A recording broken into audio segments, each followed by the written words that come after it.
안녕하세요. 로원TV의 이상혁 변호사입니다.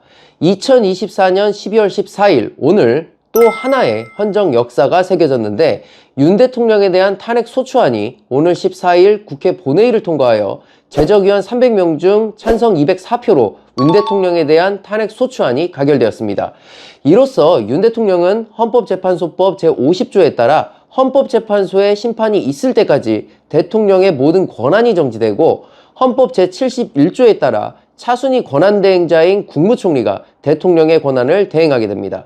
또한 이제 내란을 포함한 이번 사건의 모든 판단은 헌법재판소의 공으로 넘어가게 되었는데 헌법재판소는 헌법재판소법 제38조에 따라 훈시 규정이기는 하지만 탄핵소추 의결서 정본이 헌법재판소에 접수된 날부터 180일 이내에 대통령 탄핵에 대한 선고를 해야 합니다.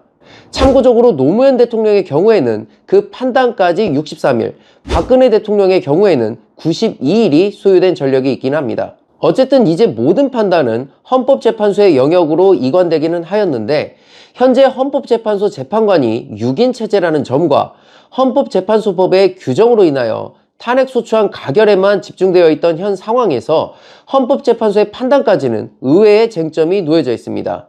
먼저 헌법재판소법 제23조에 따라 헌법재판소 재판부는 재판관 7명 이상의 출석으로 사건을 심리할 수밖에 없는데 문제는 현재 헌법재판관 중 3명의 임기가 종료되어 현재 헌법재판관의 숫자가 6명이라는 것입니다. 그러나 지난 영상에서 말씀드린 대로 다행히도 2달 전 이진숙 방송통신위원장 탄핵 심판 사건에서 재판관 정족수 부족으로 탄핵 심판이 정지되는 건 부당하다며 낸 가처분 신청이 받아들여졌기 때문에 현재 6명의 헌법재판관만으로도 대통령 탄핵 심판의 심리는 가능할 것으로 보여집니다.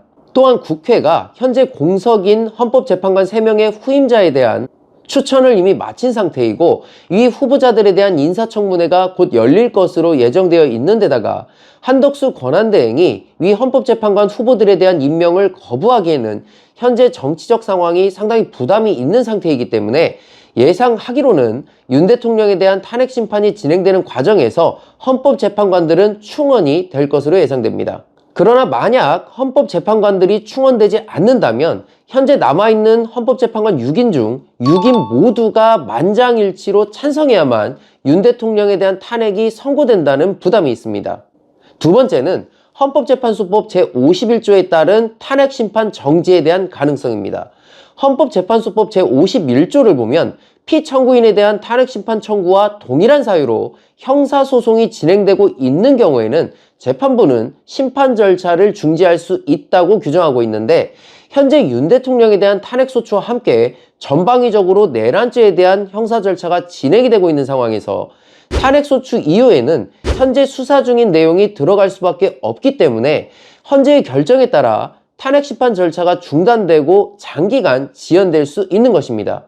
위와 같은 헌재의 규정은 동일한 사유에 관하여 형사소송에서 유죄로 판결될 경우 이는 동일한 사유로 진행되는 탄핵심판에 강력한 영향을 미칠 수 있고 반대로 탄핵심판에서 파면 결정이 내려지면 형사소송에서 피고인의 공직자 신분이 변동되는 결과를 초래할 수 있기 때문에 절차적 혼란을 방지하기 위하여 마련된 것인데 어쨌든 규정의 형식은 정지할 수 있다고 규정되어 있어 헌법재판소의 재량에 따라 심판이 정지될 수 있는 겁니다.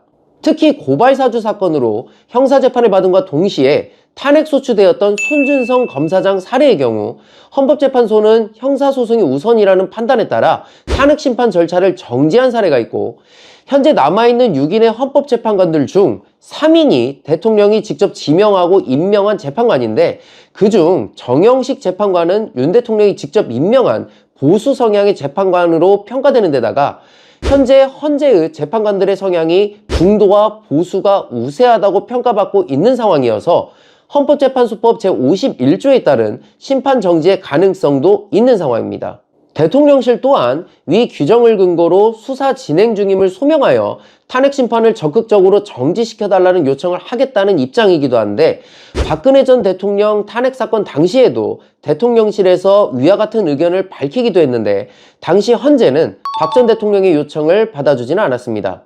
개인적인 판단으로는 대통령과 같은 국가 최고 권력자의 공백은 그로 인해 초래되는 혼란이 크다는 점에서 탄핵 심판을 중단하지 않을 가능성이 더 크다고 보이고, 박근혜 전 대통령의 경우에도 탄핵 심판이 종결된 후 기소가 되어 별개로 형사 절차가 진행되었던 전력이 있는 데다가 수사기관도 현직 대통령의 신분보다는 탄핵이 선고된 뒤에 전 대통령의 신분으로 수사 진행을 하는 것이 보다 부담이 적다는 점을 헌재 역시 모를 리가 없기 때문에 심판 정지의 가능성이 아예 없는 것은 아니지만 그 가능성은 크지 않을 것으로 예상됩니다.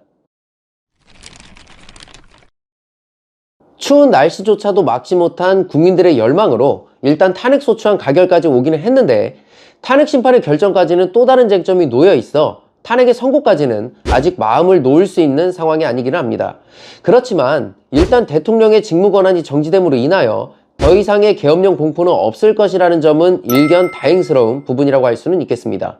이제 공은 헌법재판소로 넘어갔고 여러 가지의 쟁점들이 있는 만큼 그 선고까지는 종전 탄핵 사건과 달리 상당한 시간이 소요될 것으로 예상되긴 합니다만, 국민의 무관심이 정치인의 유관심이라는 말도 있듯이 끝까지 관심을 가지고 이번 사건의 결과를 지켜봐야 하겠습니다.